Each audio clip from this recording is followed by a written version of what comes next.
ಯದಾ ಯದಾ ಹಿ ಧರ್ಮಸ್ಯ ಗ್ಲಾನಿರ್ಭವತಿ ಭಾರತ ಅಭ್ಯುತ್ಥಾನಮಧರ್ಮಸ್ಯ ತದಾತ್ಮಾನಂ ಸೃಜಾಮ್ಯಹಂ ಪರಿತ್ರಾಣಾಯ ಸಾಧೂನಾಂ ವಿನಾಶಾಯ ಚ ದುಷ್ಕೃತಾಂ ಧರ್ಮ ಸಂಸ್ಥಾಪನಾರ್ಥಾಯ ಸಂಭವಾಮಿ ಯುಗೆ ಯುಗೆ.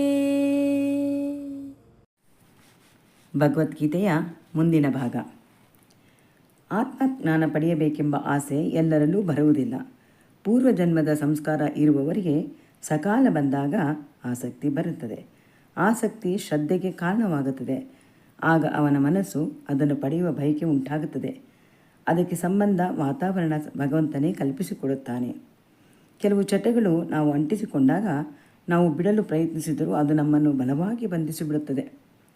ಬೆಳಿಗ್ಗೆ ಎದ್ದಾಗ ಕಾಫಿ ಕುಡಿದಾಗ ಮಾತ್ರ ಮಿಕ್ಕ ಎಲ್ಲ ಕೆಲಸ ಮಾಡೋದಕ್ಕೆ ಮನಸ್ಸು ಬರುತ್ತೆ. ಆಧ್ಯಾತ್ಮವೂ ಹಾಗೆ. ಭಗವಂತನಲ್ಲಿ ನಾವು ಅನುರಕ್ತರಾದಾಗ ಸದಾ ಅವನ ಧ್ಯಾನದಲ್ಲೇ ಕಳೆಯುವ ಮನಸ್ಸಾಗುತ್ತದೆ. ಬೇರೆ ಹವ್ಯಾಸಗಳು ದೂರ ಮಾಡಿಬಿಡುತ್ತವೆ. ಆರೋಗ್ಯ ತನ್ನ ನಾಶವಾಗಿ ಹೃದಯ ಭಗವಂತನ ಸಾಕ್ಷಾತ್ಕಾರಕ್ಕೆ ಹಾತೊರೆಯುತ್ತದೆ. ಸಜ್ಜನರ ಸಾಹಸವನ್ನು ಭಗವಂತನೇ ಮಾಡಿಕೊಡುತ್ತಾರೆ. ಇದರಿಂದ ಜ್ಞಾನವಾಹಿನಿ ನಮ್ಮ ಕಡೆ ಹರಿದು ಬರಲು ಆರಂಭಿಸುತ್ತದೆ. ಮಾತು ಪರಮಾತ್ಮನ ವಿಷಯ ಕುರಿತು ವಿಚಾರ ವಿನಿಮಯ ಮಾಡಿಕೊಳ್ಳುತ್ತೇವೆ. ಇದರಿಂದ ಅದುವರೆಗೂ ನಾವು ಮಾಡಿದ ತಪ್ಪನ್ನು ಕುರಿತು ಚಿಂತಿಸದ ನಾವು ಮಾಡಿದ ತಪ್ಪನ್ನು ಅರಿತುಕೊಂಡು ಅದನ್ನು ತಿದ್ದಿಕೊಂಡು ಸರಿಪಡಿಸಿಕೊಳ್ಳಲು ಕಾರಣವಾಗುತ್ತದೆ. ಸಾಮಾನ್ಯವಾಗಿ ಲೌಕಿಕ ವಿಷಯದಲ್ಲಿ ಮುಳುಗಿರುವವರು ಹೆಚ್ಚು ಆಧ್ಯಾತ್ಮದಲ್ಲಿ ಮುಳುಗಿರುವವರು. ಲೌಕಿಕ ವಿಷಯದಿಂದ ಮಾತನ್ನು ಆರಂಭಿಸರು, ಅದು ಮುಕ್ತಾಯವಾಗೋದು ಆಧ್ಯಾತ್ಮದಲ್ಲಿಯೇ. ಪ್ರಾಪಂಚಿಕ ವಿಷಯದಲ್ಲಿ ಆಸಕ್ತಿ ಇರುವವರೊಡನೆ ಆಧ್ಯಾತ್ಮದ ವಿಚಾರ ಆರಂಭಿಸಿದಾಗ ಅದು ತಿರುಗುವುದು ಪ್ರಾಪಂಚಿಕ ವಿಷಯದ ಕಡೆಗೆ. ಇದರಿಂದ ಹೆಚ್ಚು ಬೆರೆಯಲು ಮನಸ್ಸು ಬರುವುದಿಲ್ಲ. ಮನಸ್ಸಿಗೆ ಹೊಂದಿಕೆ ಆಗುವವರೊಡನೆ ಸದಾ ಮಾತನಾಡಲು ಹಿತವಾಗುತ್ತದೆ. ಕಾಮ ರಾಮ ಎರಡೂ ಹೊಂದಿಕೊಳ್ಳುವುದಿಲ್ಲ. ಯಾವುದಾದರೊಂದು ಮಾತ್ರ ಆರಿಸಿಕೊಳ್ಳಬೇಕು. ಭಗವಂತ ಬೇಕೇ ಬೇಕು ಎಂದು ಆಶಿಸುವವನು ಭಕ್ತಿ ಎಂಬ ಬೀಜವನ್ನು ಬಿತ್ತಬೇಕು. ಅದಕ್ಕೆ ಬೇಕಾದ ನೀರು ಗೊಬ್ಬರ ಎಲ್ಲವನ್ನು ನೀಡಿದಾಗ ಬೀಜ ಮೊಳೆತು ಸಸಿಯಾಗಿ ಹೆಮ್ಮರವಾಗಿ ಫಲ ಕೊಡಲು ಪ್ರಾರಂಭಿಸುತ್ತದೆ. ಅದೇ ರೀತಿ ಶ್ರದ್ಧೆಯೊಂದಿಗೆ ಭಕ್ತಿ ಭಾವ ಇಂದ್ರಿಯಗಳಿಗೆ ಮನಸ್ಸು ಸೋಲದೆ ಇದ್ದಾಗ ಜ್ಞಾನ ತನ್ನಿಂದ ತಾನೇ ವಿಕಾಸ ಹೊಂದಿ ಫಲ ದೊರಕುವುದು. ಭಗವಂತನ ಮೇಲೆ ಸಂಪೂರ್ಣ ನಂಬಿಕೆ ಇದ್ದಾಗ ಭಯ ಆತಂಕ ಇಲ್ಲದೆ ಪರಮ ಶಾಂತಿಯಿಂದ ಇರಬಹುದು. ಮಾಯೆ ದೂರ ಸರಿಯುತ್ತಾಳೆ. ಕಾರಣ ಮಾಯಾಧಿಪತಿ ರಕ್ಷಣೆಗೆ ಇರುವುದರಿಂದ. ಅಶ್ರದ್ಧೆ ಅಜ್ಞಾನ ಮತ್ತು ಅಸಂಶಯ ಇರುವವನಿಗೆ ಸುಖ ಶಾಂತಿ ಸಿಗುವುದಿಲ್ಲ. ಅದನ್ನು ಪಡೆಯಬೇಕೆಂಬ ಆಸಕ್ತಿಯೂ ಇರುವುದಿಲ್ಲ. ಅವನ ಕಣ್ಣಿಗೆ ಕಾಣುವುದನ್ನು ಮಾತ್ರ ಸತ್ಯ ಎಂದು ಭಾವಿಸಿರುತ್ತಾನೆ. ಬದಲಾವಣೆ ಹೊಂದಿದಾಗ ಮಾತ್ರ ಅವರು ಉದ್ಧಾರವಾಗುತ್ತಾರೆ. ಅಜ್ಞಾನಿಯಾದವನಿಗೆ ತನ್ನ ಕಣ್ಣಿಗೆ ಕಾಣುವ ಅನುಭವಿಸುವ ಸತ್ಯವನ್ನು ನಂಬುತ್ತಾನೆ. ಆಚಾರ ವಿಚಾರಗಳಲ್ಲಿ ನಂಬಿಕೆ ಇರೋದಿಲ್ಲ. ಜಡ ಕಣ್ಣಿಗೆ ದೇಹವನ್ನೇ ತಾನು ಎಂದು ಮಾತ್ರ ಅಂದುಕೊಂಡಿರುತ್ತಾನೆ. ಆತ್ಮದ ವಿಚಾರವಾಗಲಿ ಅಥವಾ ಪರಮಾತ್ಮನ ವಿಚಾರವಾಗಲಿ ತಿಳಿದುಕೊಂಡಿರುವುದಿಲ್ಲ. ಅದರಲ್ಲಿ ಆಸಕ್ತಿಯೂ ಇರೋದಿಲ್ಲ. ತಾತ್ಕಾಲಿಕ ಸುಖವನ್ನು ನಿಜ ಎಂದು ನಂಬಿರುತ್ತಾನೆ. ಕಷ್ಟ ಬಂದಾಗ ಅದಕ್ಕೆ ಕಾರಣ ಹುಡುಕುವುದಕ್ಕೆ ಹೋಗುವುದಿಲ್ಲ.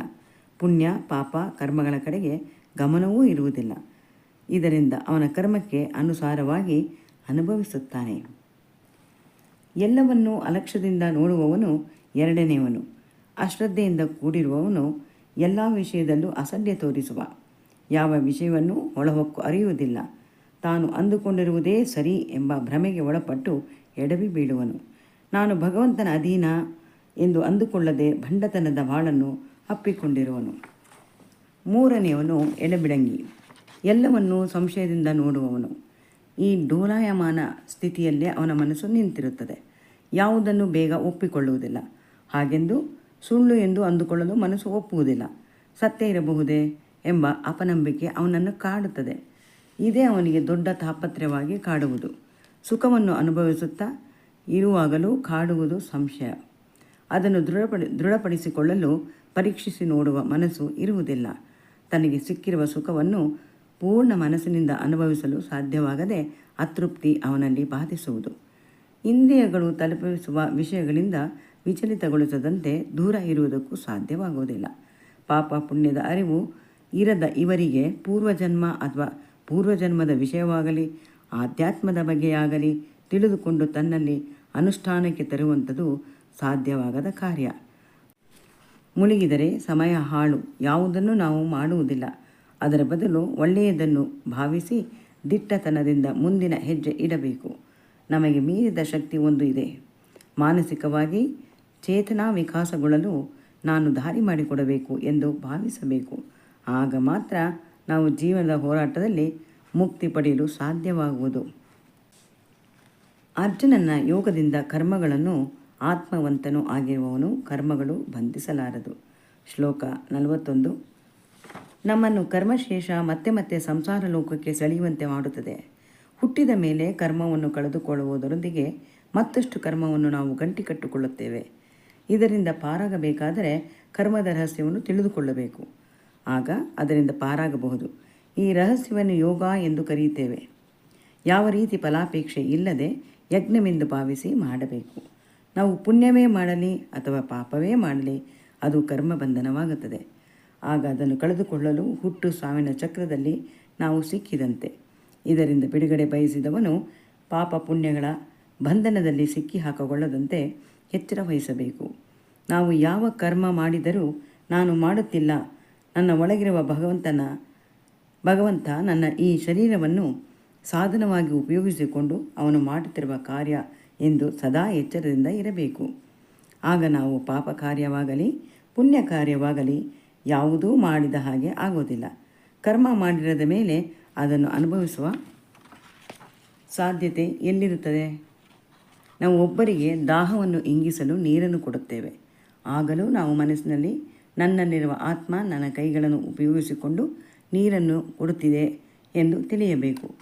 ಯಾವ ಉತ್ತಮ ಕೆಲಸ ಮಾಡಿದರೂ ಅದಕ್ಕೆ ಕಾರಣ ನನ್ನಲ್ಲಿ ಇರುವ ಚೇತನ ಕಾರಣ ಎಂಬ ಶ್ರೇಷ್ಠ ಭಾವನೆ ಬರಲು ಸಾಧ್ಯವಾಗುತ್ತದೆ.